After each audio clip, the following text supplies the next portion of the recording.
Zana baki duk kula a gida irin na mata da miji. Zana baki duk kula a gida haƙina zan sauke. Zana baka duk kula a gida irin na mata da miji.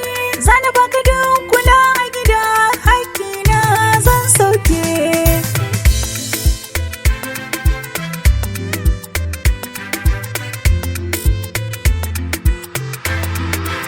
To ka sani yanzu ma na fara san ka ba dabara, da kai nake so kawai mu jera rayuwa mu tara. To da a ce san ka zai yi mini illa zana ce ya kara. San wani ne dai ban iya ba, kai kadai ne dai nake so. Na faɗa har bayan idanka, da kai nake so kawai mu zauna. Zana baka duk sarauta na 'yan samari, da nima da kai zan zauna. Kai kadai nake bukata a rayuwata, banda kai ba kowa raina. Zana baka duk kula a gida irin na mata da miji.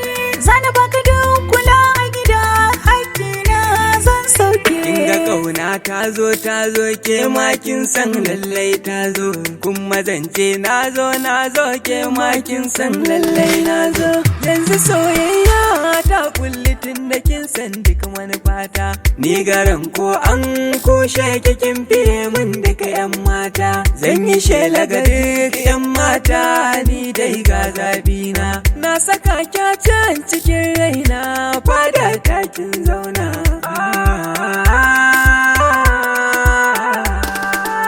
Nima zana baki duk kula a gida irin na mata da miji. Zana baki duk kula a gida haƙina zan sauke.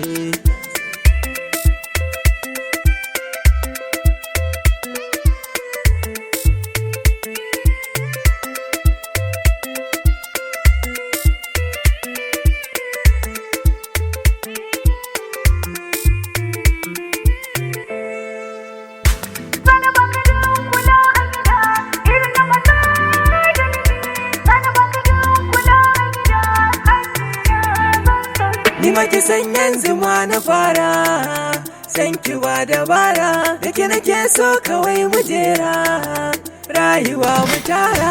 To da a ce san ki zai yi min illa zan ce mai ya kara. San wata ni ma ban iya ba, ke kadai ce ni ma nake so. Zana baki duk sarauta ta duka mata, da ni ma da ke zan zauna. Ke kadai nake bukata a rayuwata, wanda ke ba kowa a raina. Zana baki duk kula a gida irin na mata da miji. Zana baki duk kula a gida haƙƙina zan sauke.